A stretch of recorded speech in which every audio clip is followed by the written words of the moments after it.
coming up in just a minute here, we'll talk with a couple of eyewitnesses for an unusual story. Could it be true that you can see UFOs using night vision goggles? I'll bring your attention to the C. Crane Company website. They sell a really good-looking one. You can find out more at ccrane.com. Charles Osman's been on the show many times. Enjoy talking to a historian of the future. And good evening, Charles. Right there. Yeah. All right. You there? Hey, Charles. I'm here. Okay. Hello? There he is. Hey, Charles. Hi there. Okay, you all right? Yes, I'm tripping over some wires in the darkness, but I'm here. Okay. If I had been told that the subject was people who were finding UFOs using night vision goggles of one sort or another, your name wouldn't have been the first one on the list that I would have thought of. Would have been a coast-to-coast regular that would have seen it. I have to admit to you that a year ago I would never have thought I'd be doing this either. Okay. But sometimes the universe works that way. Well, tell me, how did it happen? Well, actually, this is so bizarre and so strange that even I don't believe it, but it's the truth. So I was at a UFO conference last October. In fact, George Norrie was there. And I was there really because of a longtime friend, George Gaburi, who runs the local Tesla Society, and I'm like a guest of his at this event. So I'm there. Excuse me. And we're up in the veranda, or like an outdoor patio, about minute, maybe 12:30. And here's Ed. And I'd heard him talk earlier that day. Ed's a real plain, easygoing kind of guy. He's not pretentious, doesn't have any fancy affairs going. He's just a sort of ordinary guy. But he had a story about how he'd been seeing these things for some length of time and could see them with his infrared goggles. And I thought that's interesting. So when I went up in the veranda, he just happened to be there, along with a couple other folks, and George was there. And so he said, Charles, you worked with lasers, and you came out of the Lawrence Laboratory and other places like this. You probably know about these things. What do you think about these things? And I said, I don't know. I've never seen one. And while we're standing around, he says, look over there. And he hands me these goggles. And I put the goggles to my face. And as I was looking through them, I saw 5 round, hard-edged, metallic-looking things in formation, moving very fast across the sky. And I'm a person that's spent about 10 years in the National Lab System. A handful of those were working on SDI program, related things. I've been to Nellis Air Force Base. I've been to Travis. I've been to Beale. I've seen a lot of, exotic spacecraft. I've been out to NASA's Moffett Building a number of times. So I know most of the, known variety of specialized aircraft, whether it's or a space plane. I've seen the SR-71 several times. I've seen all kinds of things flying around. These are none of those. And so, right away I knew that this was either something not in our current inventory that we knew about or something entirely different. But whatever it was, this was the first time I'd ever seen anything that I couldn't really identify. And it was such an odd event because, here it was at a UFO conference a mile from the San Jose airport. And, I hadn't been drinking, no drugs like that, just plain night. And I was actually about ready to turn and go to bed. Actually, I brought this big laser with me, and we were having fun shining it in the sky. And then Ed says, look at this. And I looked at the goggles, and there they were. And that's really the start of all this. Well, first of all, are there nights when you're doing drugs? Is that no? Okay? Not at all. I'm disgustingly normal, as I often tell my friends. I'm that's fine. About as boring as they get. I understand the occasional drink, but I also wouldn't have plugged you as in the occasional drug user category. No. All right. So you watch it, you see it, and even though you're at a UFO conference, you weren't expecting to see something. No, not at all. And otherwise, if you pulled that night vision scope away from your face, you wouldn't have seen anything. I wouldn't see anything at all. And also, it's kind of funny because Ed had come.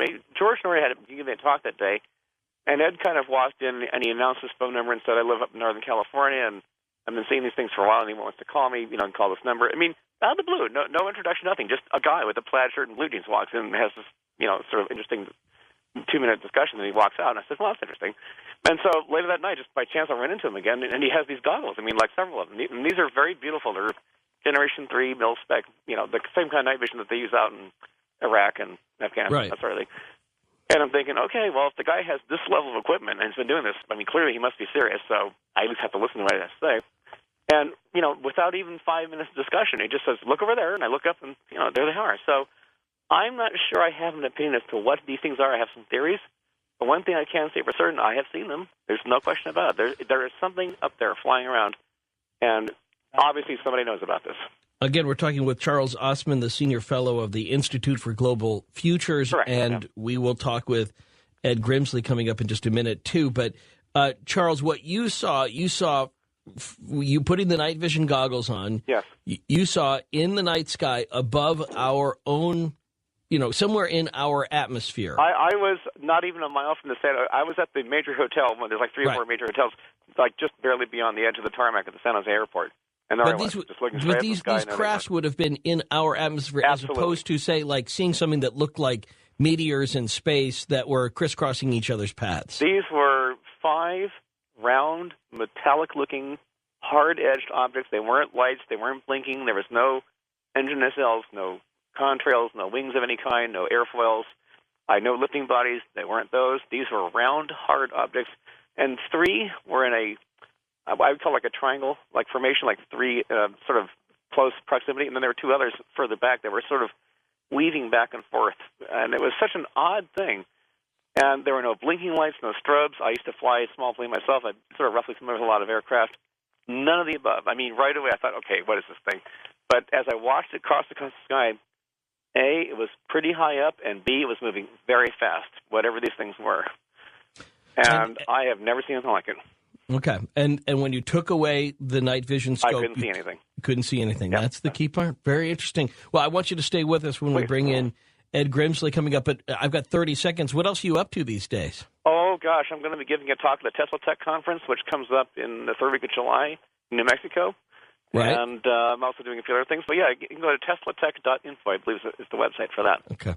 Well, you always have interesting projects on the way and big thoughts, and so we'll tap into your brain in a different way than here coming up the rest of this hour. And then we'll bring in another witness for some of these air battles, too, in just a moment. So Charles Osman, soon to be joined by Ed Grimsley, and then later on one of the witnesses. And then we'll do this for a couple hours here, and then we'll go to open lines for the rest of the show coming up on Coast to Coast AM and on a Sunday night. This is Ian Punnett on Coast to Coast AM. By the way, I want to thank everybody who responded last night. Enjoyed several of your comments. I put up a website for a little side project I've got going on in my non-paid career as somebody who does some sort of cutting-edge church work. And so I put up a website called prayersoftruth.com. It's the Angry Prayer Project. It's about people who really have so much bottled up frustration with the divine that they want to pray, but they're angry at God at the same time. So I put together this website, which includes a lot of angry prayers. And I really am grateful for things that have already been written. I haven't had a chance to post some of them yet, but I would imagine in the days ahead you'll see some of your contributions up on the website. So take a look at it if you get a chance. And if it speaks to you that way, I'd love to hear what you have to say. prayersoftruth.com is the webpage, and look for the Your Prayers page in there for more of the Coast to Coast AM audience's contributions in the days ahead. Maybe by Tuesday or Wednesday, I'll have a chance to do some editing and put some of those up. In the meantime, I think you'll enjoy what's there already. So thank you again. That's prayersoftruth.com. And now, Charles Osman, Ed Grimsley together, and we'll hear more about the night that Charles Osman was just handed some night vision goggles, kind of the really good kind, the kind you might find, for example, with our troops in Iraq, but still available, commercially available. And he, just by putting those on, was able to see some sort of quick-moving, hard metal craft in our night sky that he could not see when he was just looking at it with the naked eye. But put on those, and he was able to see a couple of things moving around very quickly. Didn't see a battle. Now, Ed Grimsley says that he's seen battles. We'll talk about that. He's the guy who handed the night vision goggles to Charles Osman, and we'll talk with him next. On Coast to Coast AM, this is Ian Punnett. Well, we know Charles Osman a bit on this show, of course. He's a senior Senior Fellow, is that what we're calling you, That is Charles? the official title, more or less. Yeah. At Institute for Global Futures. That's right, yeah. And frequently in a great conversationalist on topics other than something like this. So it's an extension of Charles's brand to be involved in this. Ed Grimsley, I don't know, but George Norrie spoke highly of you the other evening. Good evening, Ed. How you doing? Good. I was talking with George on Friday, and he said I would really enjoy having you on the show, that he enjoyed his conversation with you before. Had you been on the show before, Ed? I've been mentioned by other people, telling them people to get me on there. And George had invited me to come on the show when I was in San Jose, and I had showed a bunch of people spacecraft and things. And basically, people were pretty amazed by what could be done. And then when I took them out and said, this is what you can see, right? And I showed it to people in downtown San Jose. And some of the stuff was, a few miles up. Some of the stuff was 80 miles, 100 miles up. But well, Ed, I'm going to ask you to speak about 80 miles up more, too, so that we can hear you, if we can. Because whenever we do maybe a joint call like this, some volume gets sacrificed in the process. So perhaps to yell a little bit. And it may feel like yelling to you, but for us it'll sound quite normal. I trust you. Okay. But now tell us about your background a little bit, Ed Grimsley. You were described by Charles as a plaid shirt and jean wearing guy who walks up and hands him some night vision goggles and kind of blows him away with this. So, what is it that you do ordinarily, Ed? Well, I've done general engineering, contracting, paving, grading, excavating, designing some septic systems, and building a few bridges and that type of thing. You're a working man, and we respect that. Now, what would you? How did you get into the idea of using night vision goggles to look for UFOs? Well, it started the first time I saw some UFOs on top of Mount St. Helena area. I was 10, 12 years old and was with a couple of my uncles.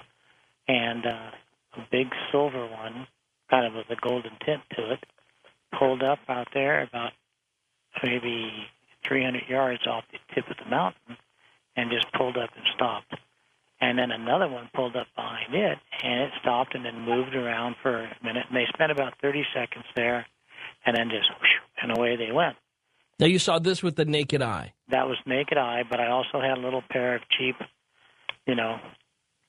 binoculars, and I picked them up and looked at them, and then a split second later they took off like a streak of light. They just out of there, and they were gone.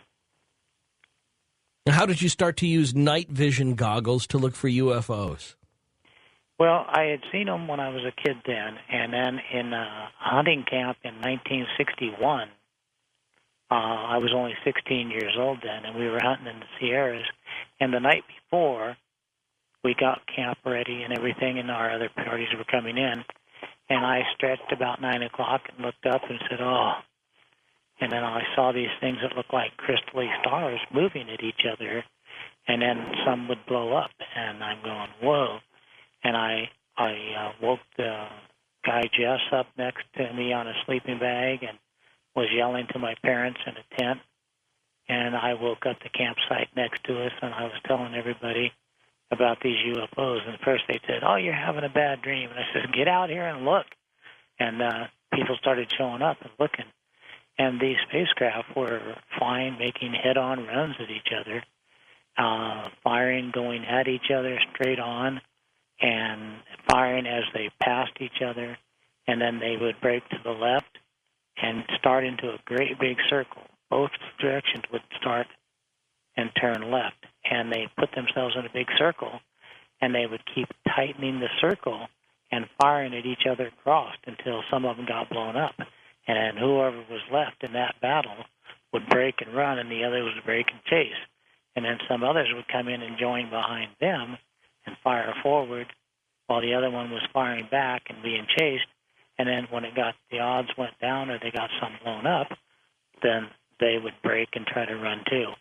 And that went on just constantly, and I counted close to 45 kills, and they're up probably 100 miles or better.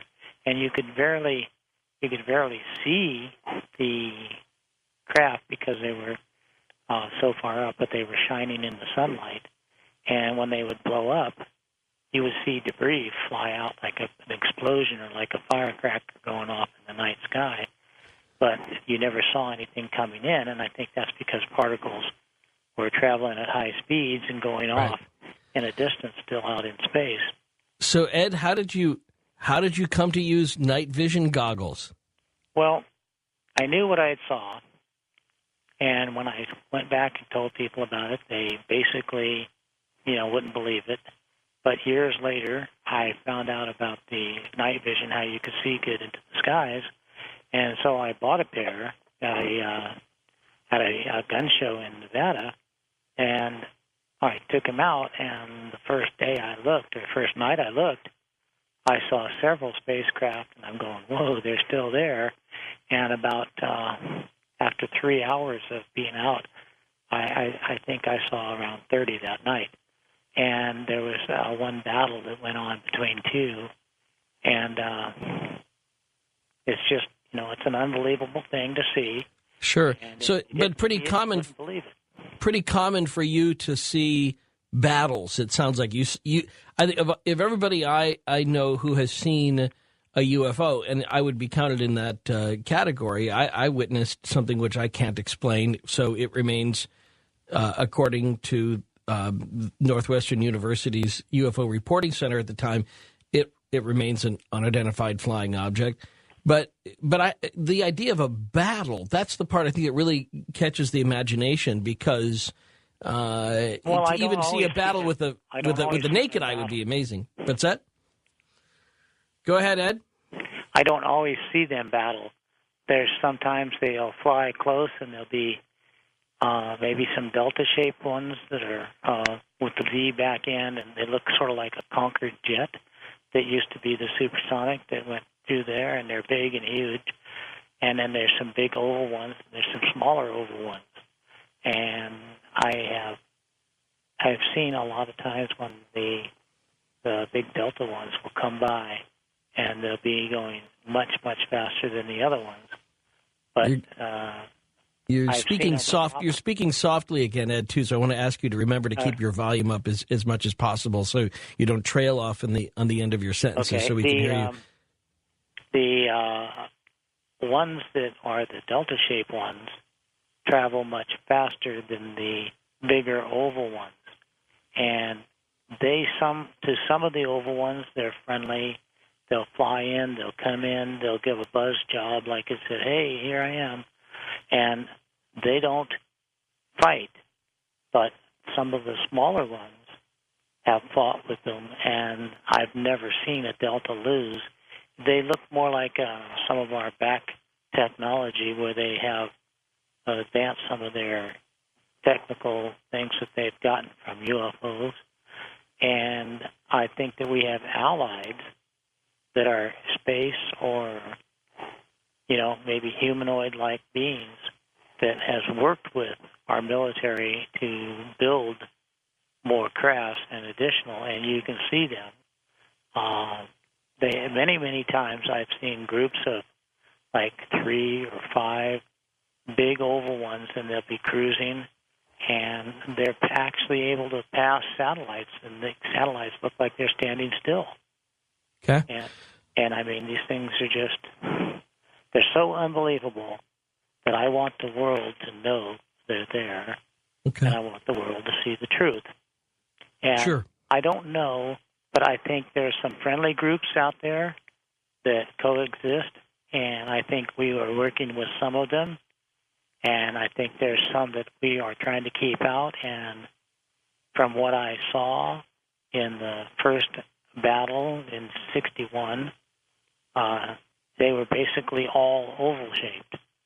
And these now have some different shaped ones, and there's a lot of oval, a lot of big ones, a lot of little ovals, and I've seen big ovals and small ovals fight. Okay. I've seen big delta-shaped ones fight with little oval ones, but the bigger ones, they've been kind of friendly, or like I've seen them actually pass each other going opposite directions, and I seen the big oval actually kind of wobble and tilt like as if giving a wing over type. Hey, buddy, here I am.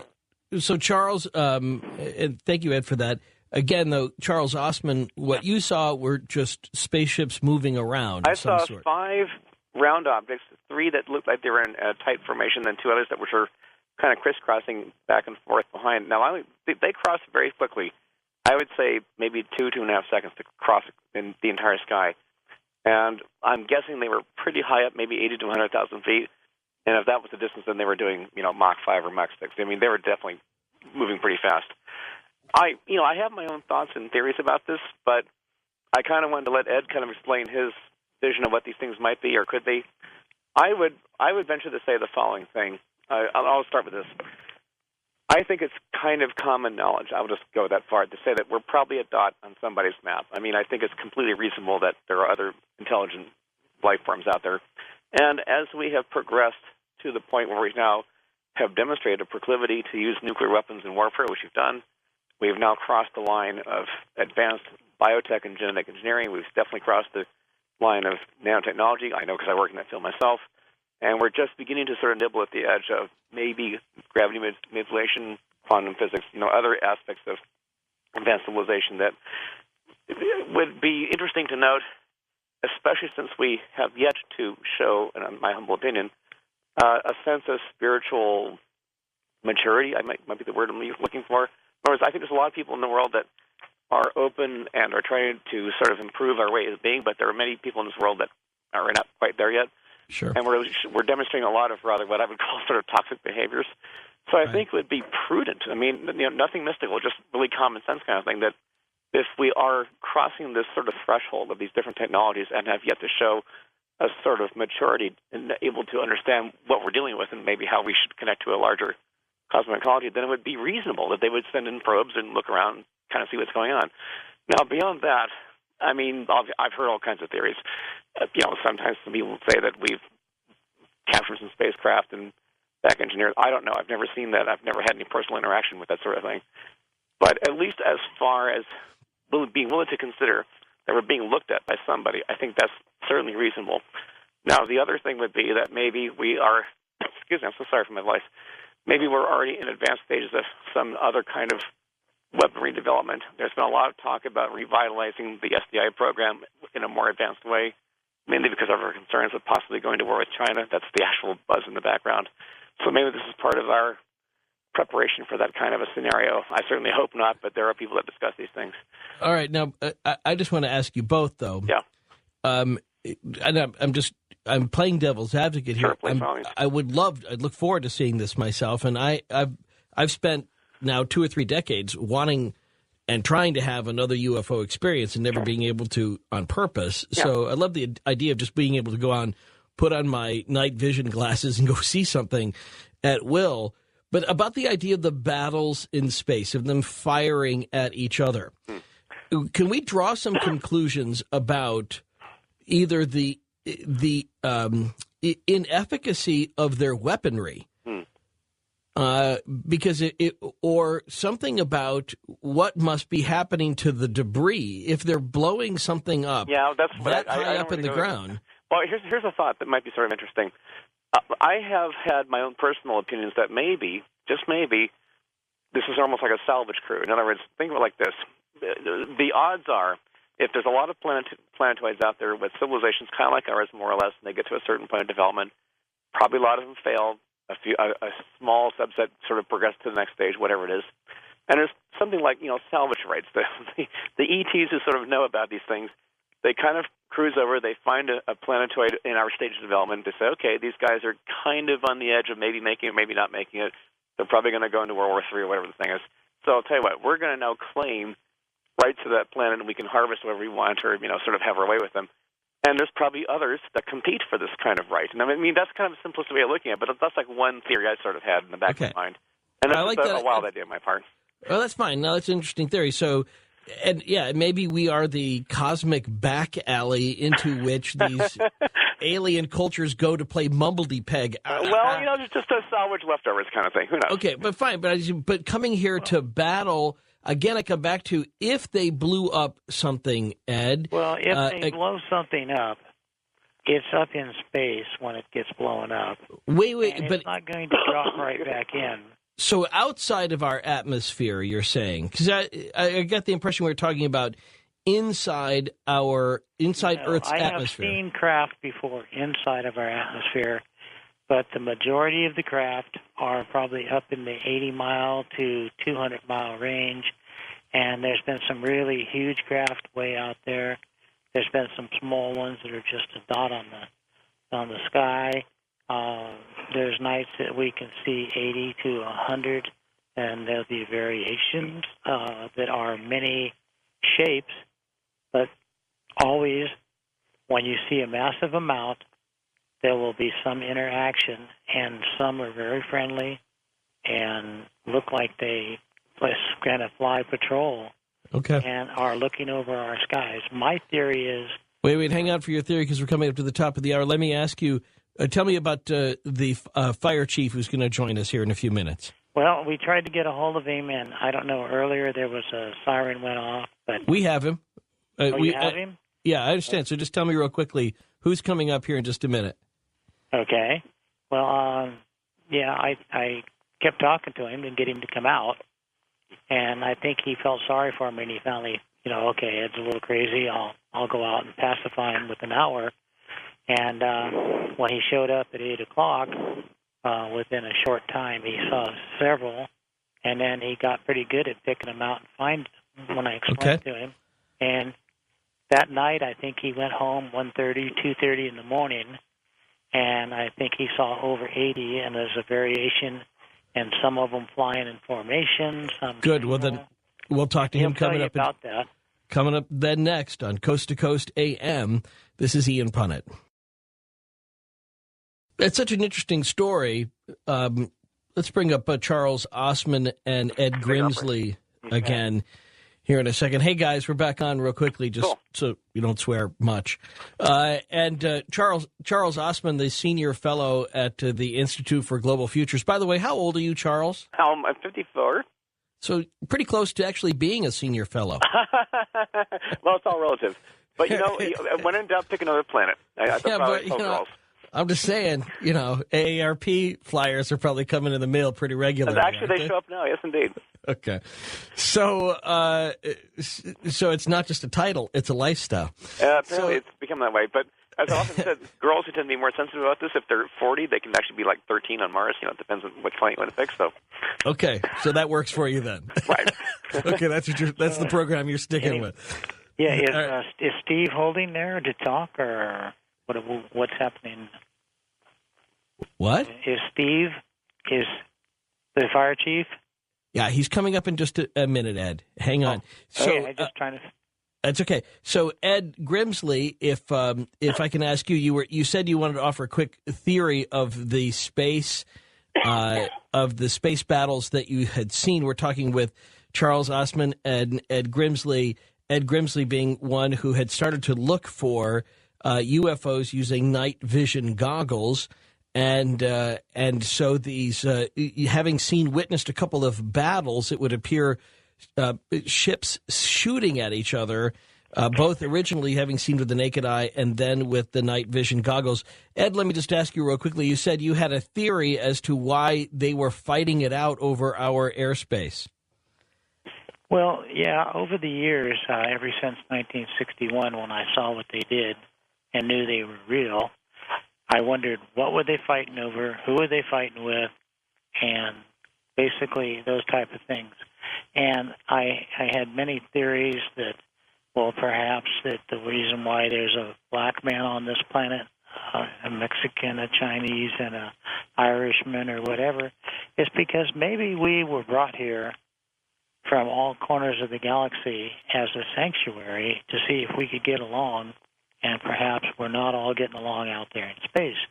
And this is kind of like the Garden of Eden would be, and we're supposed to get along, and I think that some are trying to get in out there and try to influence it here as if they were doing it in space.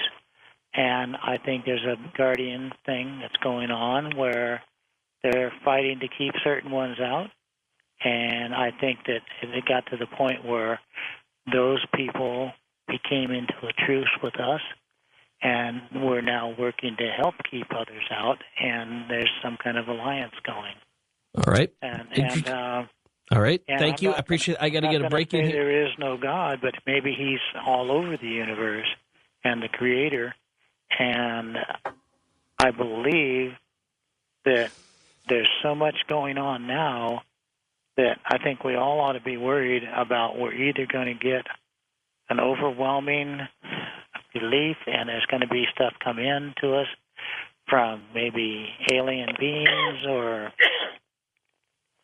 okay. Charles has got a cough. Sorry. All right, and I got to get a break in. So, Ed, thank you, and we'll be back. We'll bring in the fire chief, who also has witnessed dozens of craft simultaneously in the air, in some cases battling with each other, using night vision goggles. We'll hear his testimony next on Coast to Coast AM.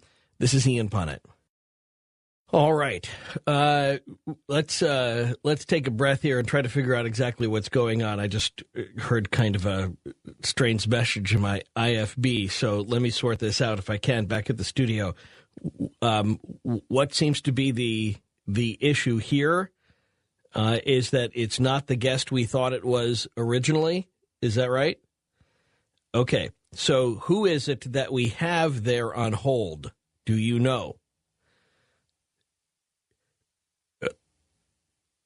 Okay, so don't know about him. And what we were expecting to have was the fire chief, but there had been some sort of fire, and the producers got confused with who the fire chief was versus who happened to be on hold. So as it turns out, one of the witnesses of this was called away, and we'll just have to leave it at that. Well, I'll tell you what we'll do then. We'll just say that we had hopes for that, and we'll just kind of roll with this for a few more minutes with Ed and with Charles, and then we'll go to open lines with our regrets that we couldn't get on the fire chief, who was one of the witnesses that we spoke about earlier. So Charles Osman and Ed Gribsley, let's bring them back on together on Coast to Coast AM. Charles Osman, Hi. Senior Fellow at the Institute for Global Futures, and then also Ed Grimsley, who is the guy who started to see what other people were missing by using night vision goggles. I'll make you this promise, Ed, although it will just be a thread coming up when we do open lines, and we'll get started here in about 15 minutes. It'll just be a thread. We will ask for people, maybe other people out there have used night vision goggles and what they have been able to see with them. Could I offer one thought for you? Because Coast to Coast actually had some images on the website about a month ago. There was a guy in Santa Barbara. I don't remember his name. I apologize. But they had some pictures, and what he had on the Coast to Coast website was exactly, and I mean exactly, the same thing that I saw when I looked at these goggles. So somebody else out there has seen this. Well, and I linked up to, I guess it would have been Ed's website then, Ed Grimsley, and I was looking at a video that I was able to link up to Coast AM, and that was very compelling because you're on the video, Ed, right? Isn't that you? Yeah. And you're talking about. Are we on the radio right now, or? Yes, we are. Okay. And so I was looking at those videos, and I thought that was very compelling, the material that I saw, and anybody can look at it through coasttocoastam.com. Would that be a typical image as you would see it, the one that is captured on your website? Well, some of those are the images that I've been able to bring in and get at like 70, 80 miles, 150 miles out. With my magnification setups I've adapted to the cameras. And there's others that are actually, when you have the camera down, they come flying through a couple of miles high, and they're beautiful saucers or they're beautiful delta shape. And by the time you get your camera snapped up against the lens, they're gone because they're very fast, and especially if they're down lower, they're just only there for maybe 4 or 5 seconds, and they travel through the whole sky, and they're gone. And it looks like they're on a patrol, and they're looking for something to battle with. But at the same time, if you do look www.edgrimsley.com, you'll go through the whole thing. There's some addresses, there's some things, and I even went so far as to put a phone number in there. And, that's risky. I may never get any sleep. Right. If people want to make arrangements to try and see them, like this the 15th, I'll be in Monterey, and we'll be meeting people that want to look.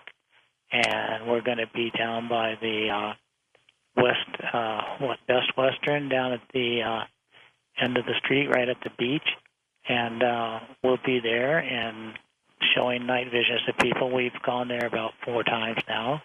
Now, I mentioned earlier you can get, night vision goggles. Sea Crane is one of our advertisers, and they have some online, and those are night vision binoculars. Is there any particular type of night vision? Is there an amplification you need to have at a minimum? You need to use at least 3rd generation and have some good ability to them. Some Russian glasses will work, but a lot of the cheaper ones that you get for $300, $400, $500, you don't have the range, you don't have the clarity, you don't have the adjustments. And I've had people come out with them and try to see what we see, and we end up handing them ours and say there, and then they go, oh, wow. Yeah, just to give reference, I actually have an older Generation 2 night vision scope from about 10 years ago that was actually an Israeli Army issue that came from ITT, I think, the manufacturer. And I looked through it, and then I looked through these more modern ones, a Gen 3, and it's completely different. So, I mean, I would absolutely suggest a Gen 3 or better is the way to go. And they're about $2,500, maybe $3,000, roughly. It depends on who you buy them from. Wow. And the other thing is, I don't know what else to offer except that I have done a little bit of reading, and apparently there are other examples of infrared sightings. The Mexican Air Force, of course, made a kind of a big production about a year ago. They actually had some of their Air Force people actually in the air, and I guess the fighter pilots were doing some training operations or something, and they saw these things, and they reported it. And if you do a web search through different reference points, you will find occasions where apparently other things or other groups of people are seeing something in the night sky with infrared vision. So it's becoming a more common phenomena. But when I saw this stuff from the guy in Santa Barbara a month ago, that's what really convinced me. I said, at least somebody out there had seen the exact same thing and had literally captured the very same images. So something's up there flying around. There's no question about it. And how many, what are you estimating based on what you see where you are?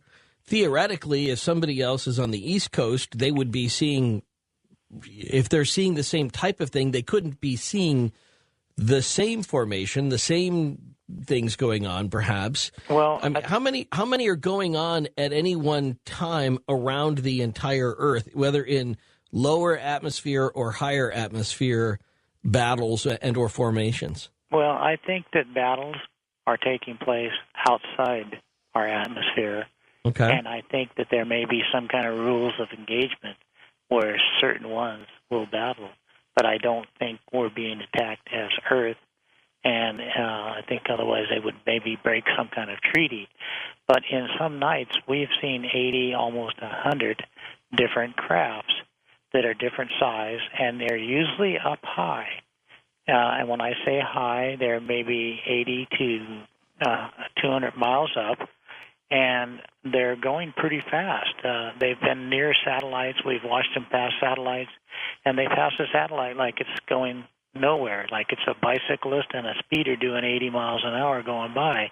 Right. And I estimate that some of the speeds I've seen is extremely fast in the 60,000 mile an hour bracket. And when the deltas get into a fight with a smaller oval, they have maneuvers that they do where they calm the other one and move out and look like they're going to go somewhere else and swoop back in at an amazing speed. And as they swoop in, they fire. When they increase their speed, I think it throws the timing off on the other one that's thinking, well, they're closing, they're in range, and all of a sudden they've closed the gap way before the other guy fires. And I see that a lot. And I'm not saying that they're all hostile against us or anything, but I'm saying there's something going on The world needs to know about it. They need to be told the truth. And there is some fighting, but there's also a lot of activity where I've seen some beautiful ships. And Right. maybe they're not fighting on either side. Maybe they're just cruising, watching Earth, watching the planet. And let me actually throw this one to Charles. Charles, why do you think that none of these images have been captured from the other side of Earth's atmosphere? We don't know that. Now, hang on. Let me finish that thought. I mean, I realize that we can say absence of evidence is evidence of absence. I understand that, but I don't want to say that's too easy an argument to make. That they've already captured that, and they haven't shown it to us. Yeah. There, with technology being what it is, with universities having access to satellite imagery that's not controlled by NASA or by some other government funded agency out there. I just ask you, I mean, you would think that more of these, if there's that many craft just outside of our atmosphere battling it out, these big giant super cruisers that are just gliding by, you just would think between us, the French, the Russians, that there would be more pictures. There would be something out there that would show the evidence of all of these battles going on just outside of our atmosphere. Well, I can offer at least one possible thought, and this may sound a little outside the box, but what the heck? I mean, we're actually sitting here in Ed's mom's backyard with night vision goggles, actually looking at the sky as we're talking. One thought might be this. I do know that there's now this Russia-China-India space alliance. This has been a formalized arrangement for going back a couple of years now. We also know that the space shuttle is going to be offline by the year 2010. And we're actually essentially going to be without lift capability, at least in that context, for probably 5 to 7 years. Meanwhile, the Russia-China-Indian Space Alliance is set to go with their sort of space launch ability, and they're getting very aggressive about it. They clearly are moving into the primary lead spot in terms of industrializing space, putting up more satellites, and probably also putting in weapons systems as well, which is sad, that's the way it is. Now, they may be seeing things that we aren't seeing, and they may be keeping a bit close to the vest for their own particular reasons. I mean, I do understand what you're saying. You would think statistically that somebody would see something and sort of leak the evidence. I understand the argument. It may not be 100% yes or no, but there could be some leeway in there somewhere. Well, it's fine, but I just mean there are amateur astronomers out there that have been able to capture photos from. But not everyone's looking in infrared spectrum. They're looking in optical spectrums. That's the one caveat I might throw in there. Okay, I'll guarantee you, if you get people to start looking all over the place with night vision, you're going to have people seeing it everywhere, and then you're going to find out they're telling the truth. Right. It's real, and we're being lied to by the people who are supposedly protecting us, but I don't know if they're protecting us too much. Well, but my dad told me when he was still alive, beware if somebody's not telling you the truth and they want you to support them in a lie. No, I understand that. I'm not going to disagree with that, but I do want it pushes the question back, and then again, let me ask this of Charles. Yes. Is this what Ed just said about they're not looking at it using night vision? They're not using that type of a lens. Can I surmise from that if I were in space, just outside of the atmosphere, and I wasn't using a night vision, you wouldn't see these lens, right, I wouldn't see them even if I were in space? Yes. I mean, here's the idea. It's a different wavelength. Now, it's interesting you should point this out because I just had a chance to talk with Dr. Michio Kaku personally a couple of weeks ago. He was here in San Francisco giving a presentation, and I happened to be there and I had a few minutes with him. And he says that right now, here, we're actually working on some optical cloaking systems, and this is it's not classified. It's sort of oozing out into the public arena. It's been known for a while, but now they're going public with it. Now, right now, they can cloak in certain wavelengths, and only in certain wavelengths. Clearly, what they want to do is they want to be able to cloak in all wavelengths, or as broad a spectrum as possible.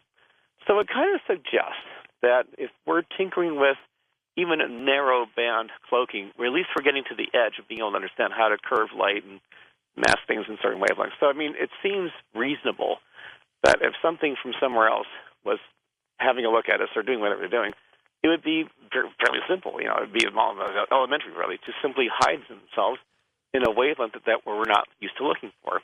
In other words, Ed may have a point here. The fact that we're not looking in that wavelength may be the only reason we haven't noticed them so far. Now, I would guess somebody has already seen this, and they're keeping it kind of mum, but I would suggest that if there's a lot of folks out there with a night vision system, and they simply want to go out and have a look, they may see what's interesting. I mean, that's what I want to encourage. I'm not here to offer an opinion, yes or no. I'm just saying at least let's give it a shot, and if there's more folks out there who want to have a look, let's find out. And in fact, I'd be interested to see if anyone calls in with their parallel evidence.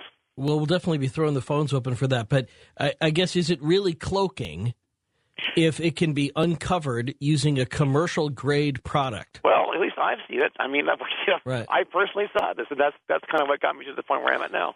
No, but I appreciate that. I'm just saying I wonder whether we can presume they're really trying to cloak something if you can see it through a commercially available grade product. I'm just saying, maybe not. Maybe that's not cloaking from their standpoint. If this is what's going on. Exactly. Well, my thought would be, they probably think that we're so primitive that all they got to do is sort of have a simplistic cloaking mechanism, and we wouldn't notice. Now, that may be kind of a simple answer, but that's the one I can sort of think of for the moment. All right, very good. Well, thank you so much for getting it started. We'll see whether people respond to that. We'll just use that as sort of a theme for these open lines. You might want to keep listening and hear what pops up. And, of course, because by definition these lines are open, we'll never know where people are going to go. Coming up next, thank you, Ed Grimsley. Thank you, Charles Osman. Very interesting testimony. I look forward to being able to see those myself. And again, you can see videos of it if you link up through coasttocoastam.com. Where are you going to take us next? I'm Ian Punnett. Well, there are no rules of where we're going to go with open lines. You can go back to the topic we've been talking about, seeing UFOs of some sort using night vision goggles, or more specifically with some really good night vision scopes of one type or another, seeing space battles. As to the question of whether or not they can only be seen at that frequency, that they're there, but that most of the time they can only be seen using some sort of night vision, and that's why even if you were in space, they would appear invisible to you. I leave that up to you as a topic that is on the table as well after our conversation with Charles Osman, who is a regular guest on Coast to Coast AM, and Ed Grimsley, who is the guy who is sort of pioneering the use of night vision in the search for these ships in space. Now, it could also be an entirely new direction, and that's what we enjoy most about open lines. Never know what's going to happen next on Coast to Coast AM. This is Ian Punnett. All right, open lines. Let's find out where you're going to take us on Coast to Coast AM. We start on the wild card line where Kevin is in Ontario on Coast to Coast AM on a Sunday night. Kevin, where are you going to take us? Hello there, Ian. How's it going? Good. Yeah, I'm actually calling in on behalf of IPUS, International Paranormal UFO Society. I'm actually a director in my area for Northeastern Ontario. Thank you. So, I want to talk about a contactee case I've been working on recently. Okay. Yeah, this woman that I've actually known her ever since I was a kid, recently found out that I listened to Coast, and she started talking to me about the fact that she was a contactee back in the late 90s. So, and she didn't want to take a voice interview, but I did write down a few of the notes that she would, for a course of about 5 years, she was visited by four, guess what you would call gray aliens. You know the little ones there? The little ones with the big eyes? Yeah, she was visited by them for about a course over about 5 years. Interesting. Yeah. And she doesn't want to go on the record herself on this. No, she's too afraid to be ostracized and everything, so I can understand that. My friend. Well, you Kevin, could tell her we don't have to give her, real name. We don't have to. We could just have her on to ask her, questions about her experience without. We could even probably to a point disguise her voice. Well, actually, I invited her to come on a radio show also, and she didn't want to do it. So because I got another UFO radio show that I'm a frequent caller on as well, and she didn't want to go on. So okay, well.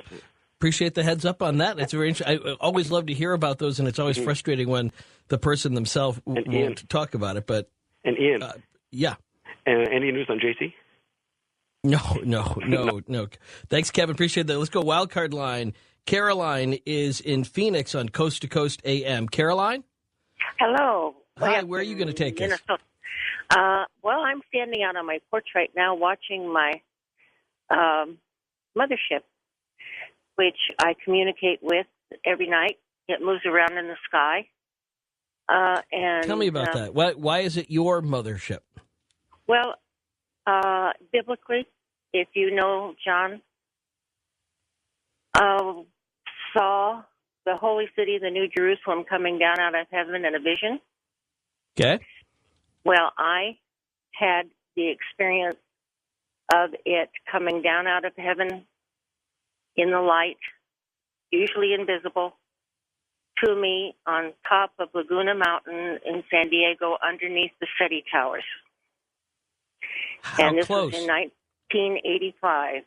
How close did it get? It got just off the edge of the cliff, and I asked it to come closer so I could get on, because it was truly the holy city as described by John, but more magnificent than any explanation can be. And verbally, I got the answer, no, stay right there and listen. You have more to do. What is it that you have done?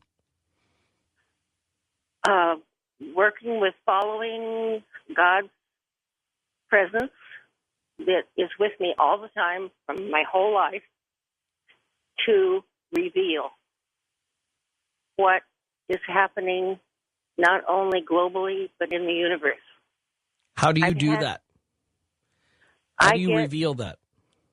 Well, my book is ready to be published pretty soon, and a lot of it's in there.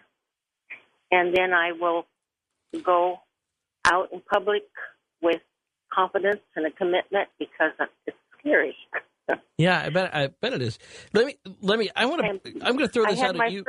I had my first UFO experience when my father was hurt and was in the hospital, and the silver dish was right over the hospital. And well, I want to throw an idea past you here that that it just for the purposes of consideration, like a bestseller book reaches 50,000 people, and it's such a small percentage of the number of people that could be impacted by your message, that I just want to encourage you to think outside of a book. I realize you've got it ready for publication, and that's terrific. But if your life is dedicated to getting a message out, I think it's important to think about, at least to consider for other people out there who may be in a similar position for whatever reason, is that books actually have a very low impact. And so there are lots of different ways, especially with the internet. You can put up websites that get 100,000 page views, and you could put out a book that might get 5,000. And the website is relatively free, and a book takes forever to get published and can be very expensive. So you'll have more people that could potentially look at a web page that you've set up with your story at a very low cost than with a book. And you could publish whole chapters of your book on your webpage. Now, you may not get any money back for it, but it also won't cost you any money at the same time. So just something to keep in mind and help get your image out. And I thank you for sharing that. Caroline, let's go wild card line. Laura is in Virginia on Coast to Coast AM. Laura? Yes. Hi, Ian. Hi. Where are you going to take us? Well, I've had a UFO experience as well, but I don't know that that's not really where I want to go. It was in the midst of another experience that pretty much started when I prayed for a miracle for someone. And that was about a year ago in March. And since then, my life has completely changed. Things are getting better, but the person that I prayed for had lesions all over his legs and told me that he had woke up in Damascus, Syria, like that, and that he had skin cancer. And I prayed for a miracle for him because I believed him, and I thought that he would surely die with what I saw on his legs. And about well, exactly a week later, I saw from his knees down. I never told him that I had prayed for him. He had not gone to a doctor or anything. From his knees down, 95 to 97% of all these lesions were completely gone. From the knee up, they were still there. And he said, yeah, I've been busy. And I saw him, like, in this it looked like he was meditating. He was, like, slumped over a chair, just like in a trance or something. And that's the same night that I saw his legs. So I went, oh, you just don't understand. A week ago, I prayed for a miracle for you. And he said, oh, whatever, a miracle, whatever. And the strange thing is that, like, after that, things started entering my life that I couldn't explain. I couldn't see, but I could feel. And my body, like, literally started deteriorating in a way, like, as far as being racked with pain, things that were no doubt in my mind from the outside, you know, from another realm, let's put it that way. And like I said, it's gotten better, but it's something that that I'm still dealing with. I can see that that's still a conflict for you, Laura, and I'm grateful that you chose to share that story with us, and good luck with you on that. I would be very worried about having dreams where friends are pop up like that, and I've often been, when I have a dream with a friend in it and there's something bad in it, I often pick up the phone right away and call a person too and say, I know this sounds crazy, but fortunately, almost every time that's completely wrong. Wild card line, Bob is in Monterey, California on Coast to Coast AM. Bob? Thank you, Ian. I met Ed up at the UFO show in San Jose along with George Norrie last year. I think that was September-ish. Right. Ed Grimsley, who we just had on the air. Yes. Right. And I was doing a radio program in Monterey and talked with George. In Monterey, I was trying to uncover an episode back in 1996 is when it happened, apparently, of people seeing UFOs, a large group over Monterey Bay. And by putting this on the radio, I had a number of callers call in, and was getting some verification for that event. But getting back to Ed, I took his telephone number at the UFO conference, and then he came down to Monterey last October and brought his night vision equipment. Now, I'd like to give a little better description of how this works.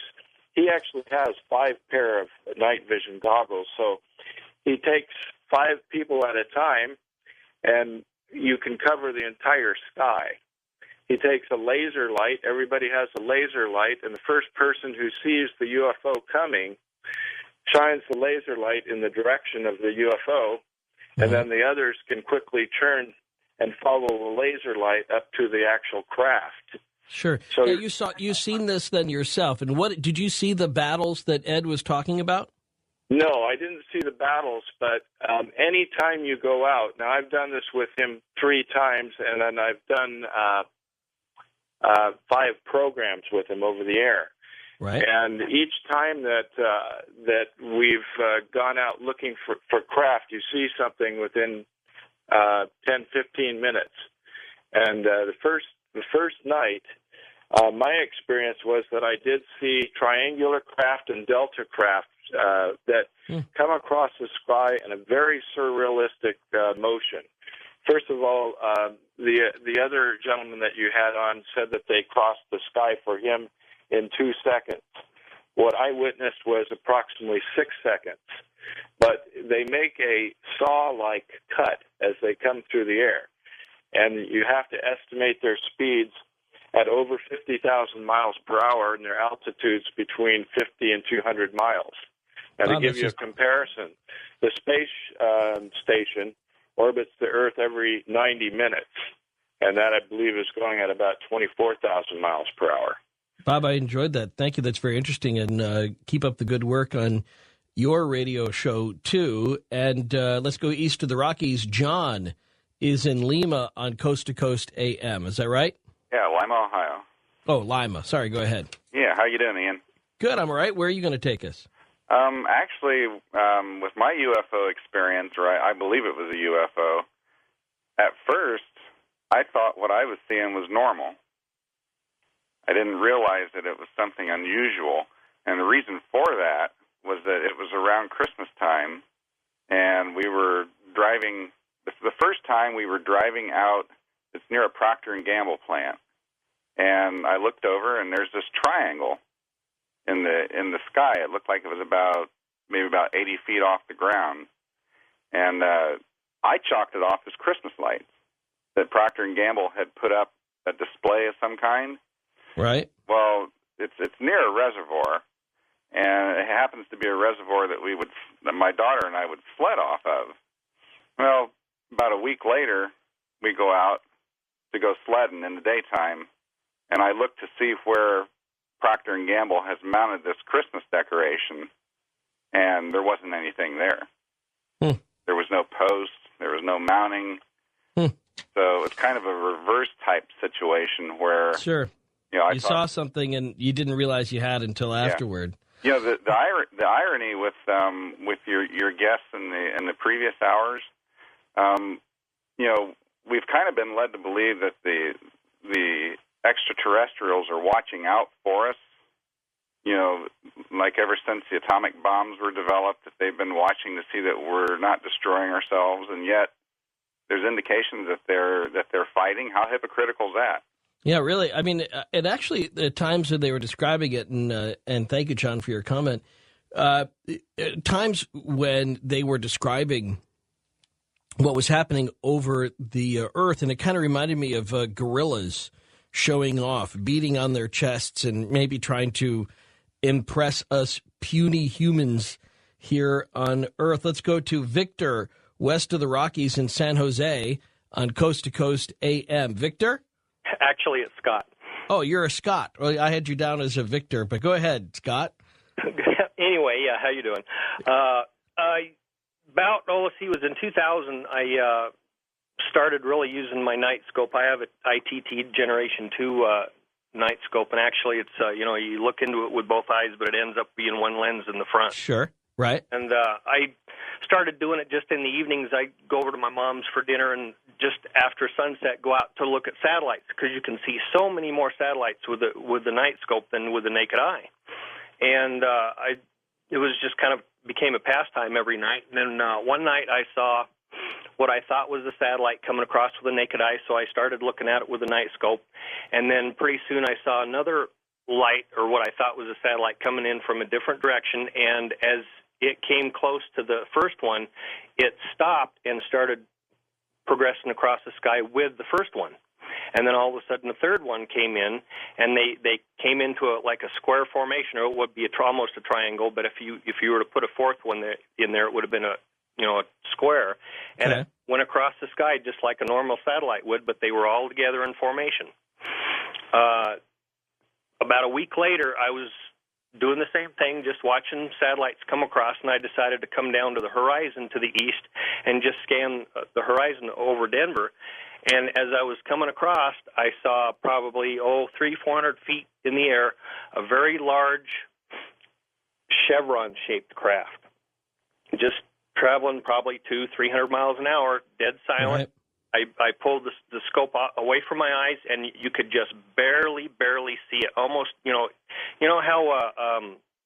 how Wonder Woman's invisible craft look like on the cartoons?